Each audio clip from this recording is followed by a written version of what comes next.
حضرت سیدنا عمر رضی اللہ تعالی عنہ جلیل القدر ہستی ہیں جنہیں حضور علیہ السلام نے اللہ سے مانگ کے لیا۔ سارے صحابی رسول کریم صلی اللہ علیہ وآلہ وسلم کے مرید ہیں، لیکن جناب عمر میرے حضور کی مراد ہیں۔ 39 لوگ جب اسلام لا چکے، 39ویں شخص حضرت امیر حمزہ رضی اللہ تعالی عنہ تھے، اور ان کا ایمان لانا مسلمانوں کے لیے بہت بڑی ڈھارس اور بہت بڑے حوصلے کا سبب و ذریعہ بنا۔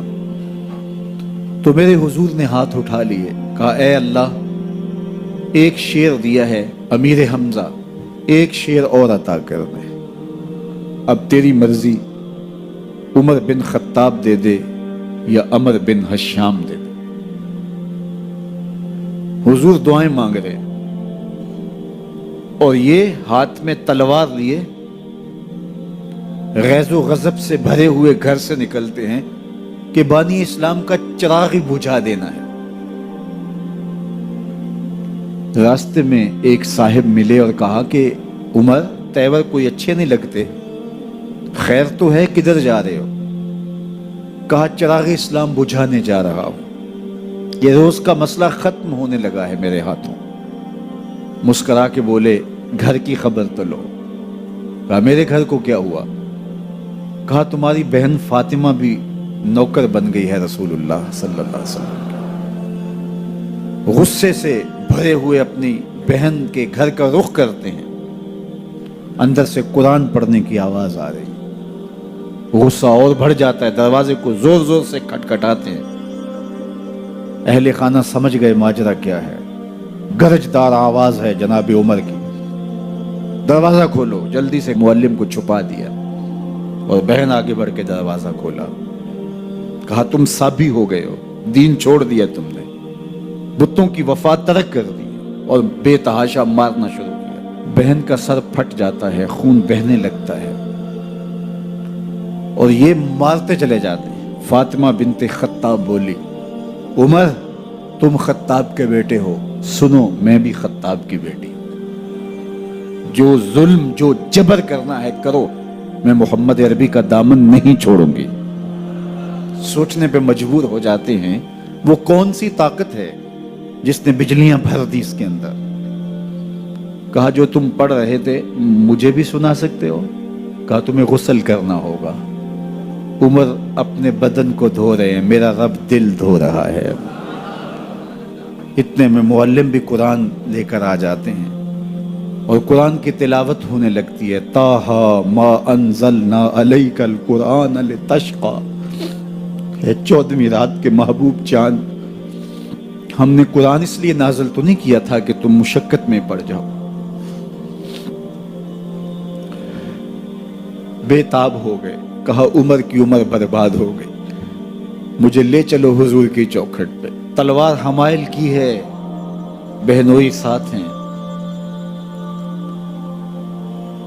اور حضور کی بارگاہ میں حاضر ہو رہے ہیں۔ دروازے کے سوراخوں سے دیکھا تو صحابہ تشویش کا اظہار کرنے لگے کہ عمر آ رہا ہے، تلوار حمائل کی ہے، ارادے اچھے نہیں لگتے۔ جناب امیر حمزہ نے کہا دروازہ کھول دو، اچھی نیت سے آیا تو استقبال کریں گے، نیت اچھی نہیں ہے تو اس کی تلوار سے اس کی گردن کاٹ دیں گے۔ حضور کے سامنے جا کے بیٹھ گئے، گلے میں کپڑا ڈالا تو حضور نے پکڑ کے کہا عمر ابھی وقت نہیں آیا کہ تم اسلام لے آؤ؟ یہی وقت تھا عمر کے اسلام لانے کا۔ لبوں پہ کلمہ جاری ہو گیا، اللہ اکبر کی صدا اس زور سے گونجی کہ مکے کی گلیاں گونجنے لگی۔ اسلام لانے کے بعد حضور سے پوچھتے ہیں حضور کیا ہم حق پر نہیں ہیں؟ فرمایا ہم حق پر ہیں۔ اللہ کا دین سچا نہیں ہے؟ کہا اللہ کا دین سچا ہے۔ آپ اللہ کے سچے نبی نہیں ہیں؟ فرمایا میں اللہ کا سچا نبی ہوں۔ تو کہا پھر ہم چھپ کے عبادت کیوں کریں؟ اب مسلمانوں کی 2 صفیں بنتی ہیں، ایک صف کی قیادت امیر حمزہ کرتے ہیں، دوسری صف کے آگے آگے عمر بن خطاب چلتے ہیں اور حضور درمیان میں ہیں، اور یہ ملکوتی قافلہ صحن حرم میں آ کے اعلانیہ عبادت کرتا ہے۔ حضرت عبداللہ ابن مسعود رضی اللہ تعالیٰ عنہ فرماتے ہیں عمر کا اسلام لانا اسلام کے لیے عزت کا سبب بنا، اسلام کے وقار کی علامت بن گیا۔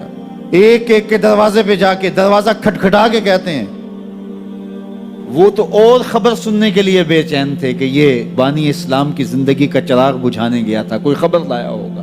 وہ کہتے ہیں آؤ عمر کدھر آئے ہو؟ کہا تمہیں بتانے آیا ہوں، کمزوروں سے پنجہ آزمائی کرتے رہے ہو، آؤ میرے سے بات کرو، میں محمد عربی کا نوکر بن گیا ہوں۔